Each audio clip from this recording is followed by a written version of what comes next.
მე მინდა რომ შევუდგეთ იმის გარჩევას.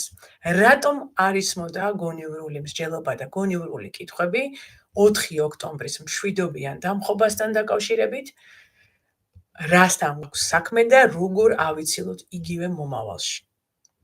დავიწყოთ იქიდან, რომ მე მაგალითად მარტო მე ორ ძალიან გრძელ ეთერში ვიყავი, ორ ტელევიზიაში, სადაც დაწვრილებით გავარჩიე კრიტიკული კითხვები დავსვი 4 ოქტომბერთან დაკავშირებით.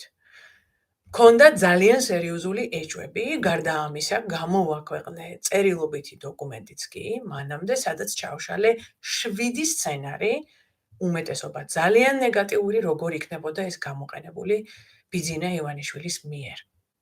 ჩემს გარდა იყო რამდენიმე ადამიანი, მათ შორის ექსპერტი, რომელმაც იგივე გააკეთა.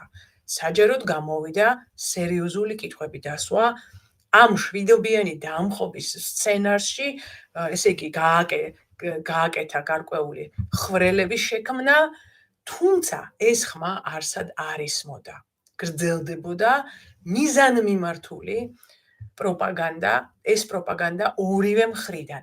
ჩვენი დროებითი ადმინისტრაციის მხრიდან და 4 ოქტომბრის აი ამ დამხობის ორგანიზატორების მხრიდან. მეცაც გეტყვით, მსგავსი ადრეც მომხდარა. მსგავსი ადრე მოხდა ელექტრონულ არჩევნებთან დაკავშირებით.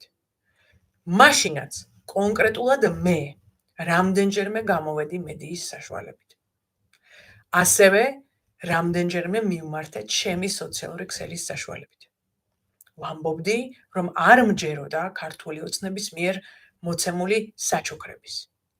არ მჯეროდა ქართული ოცნების მხრიდან ნებაყონფლობით შეცვლილი სისტემის. აღმოჩნდი მართალი. შემოგვასაღეს ელექტრონული არჩევნები, ამით მოგვპარეს არჩევნები 2024 წლის და ამით აღმოჩნდით იმ ვითარებაში, სადაც ვართ. მაშინაც არავითარი გამოხმაურება არ მოყვა ამ კრიტიკულ ძალიან გონივრულ კითხვებს, რომელიც დღესდღეობით არის მართალი და არის რეალური და იყო გონივრული. მაშინაც პროპაგანდამ ძალიან ბევრი მხრიდან პირდაპირ ყველანაირი კრიტიკული აზროვნების გარეშე შემოიტანა ელექტრონული არჩევნები, რა თქმა უნდა, იმიტომ რომ დაგეგმილი იყო ის, რაც იყო დაგეგმილი. ამიტომ რახან ეს არაერთხელ მომხდარა და სავარაუდოდ კიდევ მოხდება, ჩვენ უნდა დავსვათ კითხვა.